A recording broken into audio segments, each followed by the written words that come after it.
Shalom, and welcome to What the Watchman Sees, a ministry that will sift through all of the social media noise to show you news of importance from the Most High's perspective. As watchmen, we are here both to warn of dangers and give biblical answers for dwelling in the secret place of the Most High during these times of confusion. Tell your family and friends to like, share, and subscribe as we delve into what Yahweh has for us, the apple of His eye. Let's get to work. Shalom, we're going to continue with our study/meditation. And as we begin, we always begin with 2 Timothy chapter 2, verse 15, which says, "Study to show yourselves approved unto the Most High, workmen who need not be ashamed, rightly dividing the word of truth." And in 2 Timothy chapter 3:16, all scripture is God-breathed and is profitable for doctrine, for reproof, for correction, for instruction in righteousness, that the person of the Most High may be complete, thoroughly furnished unto every good work. As we have been doing all year long, we're underneath the blueprint of build a righteous nation using the Most High's blueprint. So we're going to continue as we begin to wrap up this calendar year in terms of the topics that the Most High wanted us to discuss and to cover. What we're going to do is talk specifically about where the Most High's people see themselves and what we should be doing at this particular point in time. So we'll go ahead. This particular study is a chance for us to recalibrate, refocus as we move toward the end of this calendar year, and remind ourselves that what we are doing is getting ourselves and our families and our people ready for whatever the Most High has next on his agenda for his people. So this is sort of a review of, well, actually it's a review of the very beginning of the calendar year and what the Most High has given. During the course of the study, he's given additional clarification, and all of it has to do with rebuilding the blessing that he has for us as his people. So he gives occasionally clarity in the form of sayings. So we're just going to look at the sayings that he has given to us during this particular year. The first is, as we went into the year, the instruction was to find your tribe. Well, in order for us to be where we're supposed to be at this particular point in time, some of the things we need to go back and pick up that we have left behind. And one of those concepts is the Most High deals with his nation, but his nation is divided into tribes, or his nation not even is divided. His nation is composed of tribes.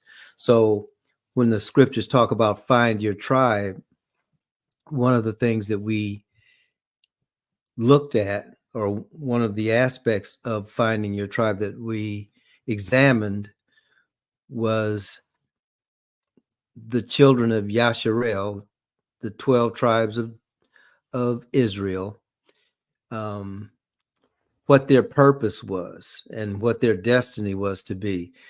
That was found at the end of Genesis, when Jacob, whose name was changed to Israel or Yasharel, he brought his sons to him right before he was going to die, and he laid out for them their trajectory, not only for them as individuals, but more importantly for their families. And once the children of Yasharel had been in the land for a while and had been in disobedience and in rebellion to what the Most High's purpose for them was, they lost many things, and one of them was the identification of their tribes. So as we look at our current condition, most of the people of Yasharel don't even know who we are, let alone which tribe we come from. So one of the things that he was emphasizing and continues to emphasize is that we need to find our tribe. Now, there's a reason for that. When the Most High scattered his people because of disobedience, the notion of tribe went into captivity, just as all of the other attributes of a nation. So he is now at the point of bringing his nation back together again. So part and parcel of that began with the awakening. The awakening of the Most High's people is based on Ezekiel chapter 37, where the dry bones are spoken to, prophesied to, and the bones begin to come together. So the part of the coming together of the bones, when the bones do come together and flesh comes on them, each part of the body then comes back together again. So a tribe is actually a part of the body or the nation of Yasharel. And that's why if and when we understand the importance of being a nation as the Most High gave us to be, if he created us to be the foot, we don't want to act like the heart. So that's the idea. And the various tribes then, the 12 tribes, represent 12 facets of the organism called Yasharel.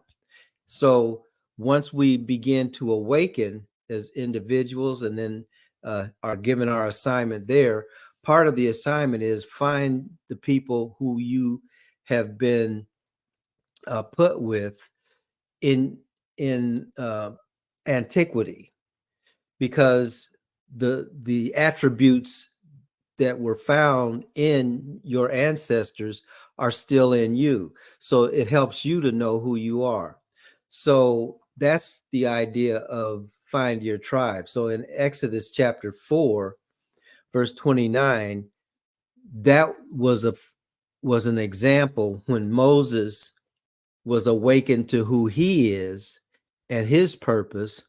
The next thing that he did, and obviously his purpose was to lead the children of Israel out of bondage. Okay. But in order for him to do that, the children of Israel had to see themselves as a cohesive group. So in Exodus chapter 4, verse 29, he goes to the leaders of the tribes, because at that point, the tribes were still intact. As a matter of fact, they hadn't become a nation yet. They were just family members. Okay. So Reuben's tribe, Gad's tribe, Simeon's tribe, Levi's tribe, all those 12 tribes had people in those tribes who were the elders of the tribes. And in the culture of the people in that area, the elders were those who looked out for the rest of the tribe and who spoke for the rest of the tribe. So it was those people that Moses went to. The other thing that we talked about is an overarching principle of the Most High working with his people. He always works through leaders. When he heard the cries of the children of Yasharel who were in bondage and under oppression by the Pharaoh and his leadership, Moses was taken to be that person that was going to do that. But then Moses was told, now go tell the other leaders in the family that the Most High has heard their cries and he's going to deliver them. So each one of those tribes had already been given the understanding from their ancestor as to what their trajectory was to be as a tribe, but now they're seeing their trajectory as a tribe within a nation. So finding your tribe is important because that's what gives you your marching order, if you will, your spiritual marching order. Okay. Because each tribe has a divine purpose. All right. So we find the tribe, we teach the tribe based on what the scriptures have given us or what the Most High has given us as to what the Most High wants out of the tribe. And then we begin to build that tribe up based on what the scriptures teach as to the destiny of that tribe. So that's where you teach the youngsters in the tribe. You build with those who are who have the same affinity as you. You do business with each other, and equally as important, you protect that tribe. So that's why it's important to find the tribe. Once the tribes begin to re-establish themselves, it will be that re-established people group that joins and is joined in this national identity. The thing about the national identity is that that also comes from the Most High. And at this point in time, as Moses said, there was going to come another one like him who would lead the people. Well, that one has already come. That's who Yeshua is. Okay. So we already have a leader. We already have a Moses. What we don't have are followers. So finding your tribe will help the nation to come together as a nation of followers of the Messiah. And that's how we develop our national identity. Part of the national identity was given to the Most High's people in the form of feast days, because the feast days were all given to Yasharel to remind Yasharel of the myriad of ways that the Most High has been protecting them, working with them, giving them what they needed. So each one of the feast days helps to bring about that national identity. So they understood that what the Most High did helped them as individuals, it helped them as family groups, it helped them as people groups, and it also helped them as a nation. Okay. So the other thing, because we're scattered, don't know who we are, we have taken our identity from those places that we are scattered. And those places that we are scattered have divided up the world in ways that the Most High never did. One of the ways that the world is divided up is by skin color. So those who are in charge, especially over in this land, took all the people who were dark skinned and said, you're all one people. That was never the case. And because the Most High's people are dark skinned historically, and some of us ended up on these shores, some of us ended up in South America, some of us ended up in the what's called the West Indies, some of us ended up in India, and some of us were remained on the continent. But we were also scattered among other dark-skinned people. So we're under the impression that anybody with dark skin is our kinfolk. That's not true. And because that is a reality, we are continually frustrated when we think that all of the dark-skinned people are supposed to be alike or think alike, or want to have the same thing. That is not the case. That's why it's so important for us to find our tribe, because at this point in time, we, the Most High's people, must deal with other people who are the Most High's people. We can't help anybody until we help ourselves. All right. So that's not to say that we want to be exclusive. It's saying that the enemy, those of our oppressors who lumped all these people together, did it for their advantage, but it's never been to our advantage. And that's why we need to have another marker for how to identify our people. And it's not skin color. It's covenant related. So we are the people of the covenant. If other people who are dark skinned are people of the covenant, that's our tribe. If other people who are dark skinned are not people of the covenant, that's not our tribe. It's not that we don't want to have anything to do with them, but we also understand at this point in time, there's not a lot we can do together because we're coming from different perspectives. So finding your tribe is really important. Now, which is why Yeshua said, in essence, he said, he who is a Jew is not one who is a Jew outwardly. He is a Jew inwardly, whose circumcision is not an outward circumcision, but his circumcision is that of the heart. We are Jews, or the Yahudim, based on our heart condition with the Most High. And how does that happen? The heart condition comes about through our obeying the Shema. Hear, O Yasharel, Yahuwah, your creator, is one, and you must love your creator with all your heart, soul, mind, and might.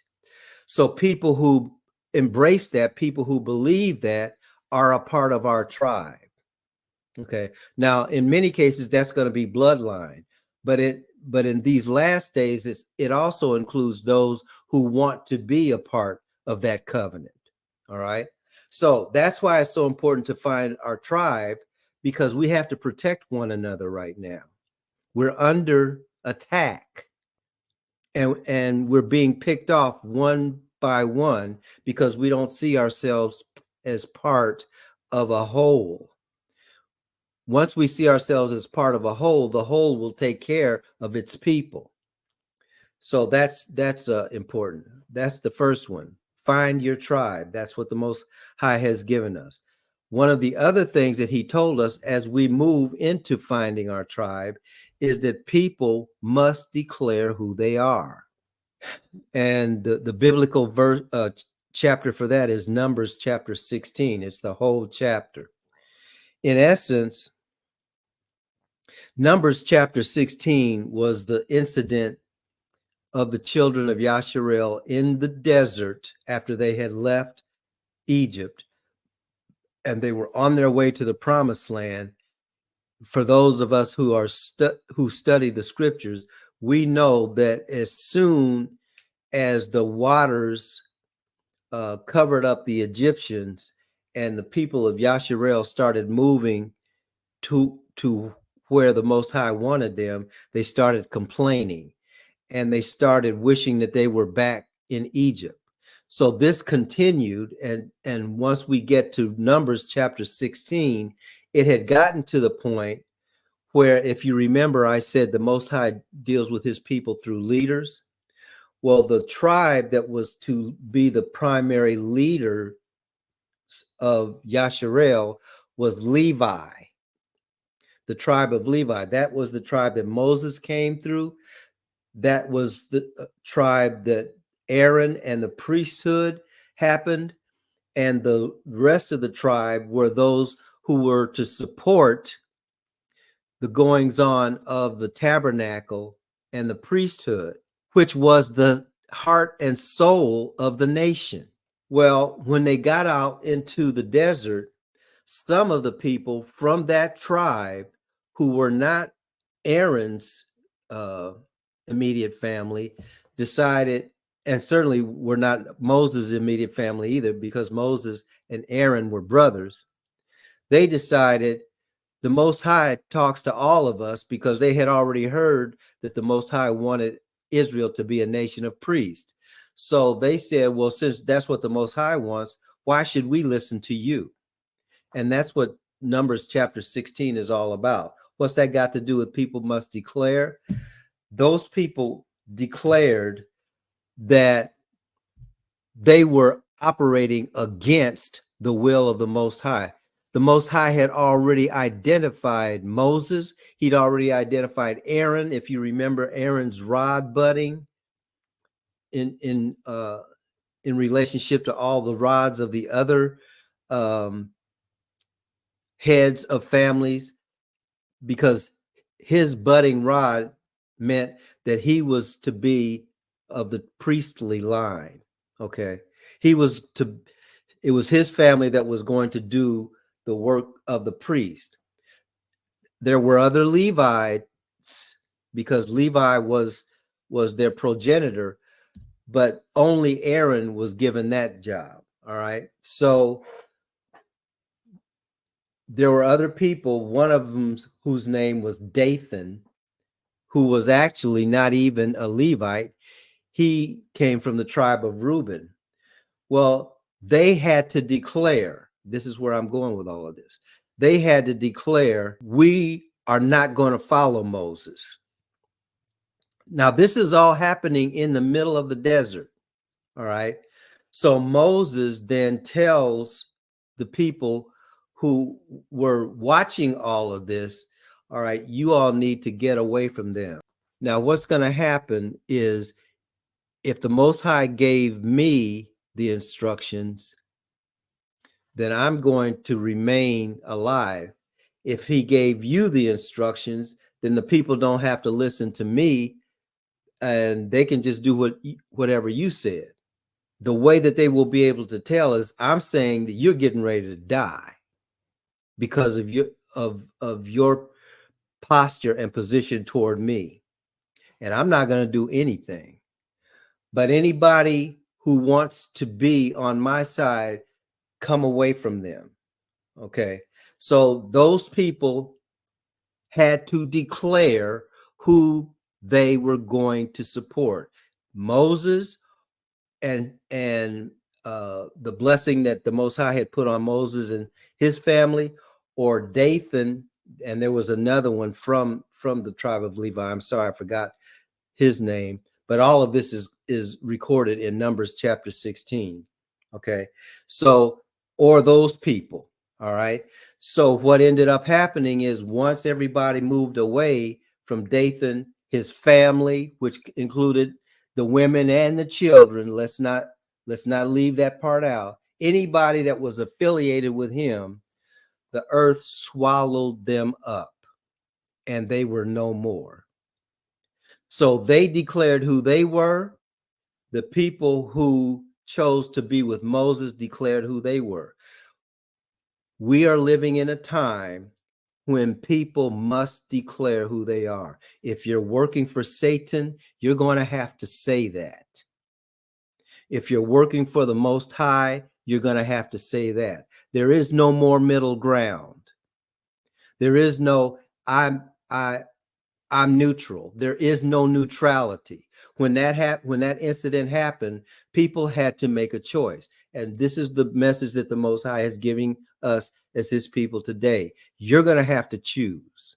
You're going to have to declare who you are. So if you belong to me, now's the time to say it, and now's the time to act like you belong to me. If you don't belong to me, you're going to say that too. And everybody's going to know the difference. All this is happening in real time, folks. It's going on as we speak. Okay. So that's happened. Now, for those who have declared that I'm on the Lord's side, notice I didn't say the Lord is on my side. Those who declare I'm on the Most High's side, he has very specific instructions to come out of Babylon. And so that's the third point that he wants his people to hear and understand. And so we went through a study about Babylon. What we found out is that Babylon is a city, or was a city. Babylon was a state in the land of Shinar. Babylon became a nation, but in the last days, Babylon is a principality. And Revelation chapter 17 helps us to see that. Okay. But there are also scriptures in Genesis that talk about Babylon, the Tower of Babel. Okay. That talk about Babylon starting out as a city. And that's where that tower was built. Okay. The state area was called Shinar. And then Babylon, we know, under Nebuchadnezzar, became a nation state.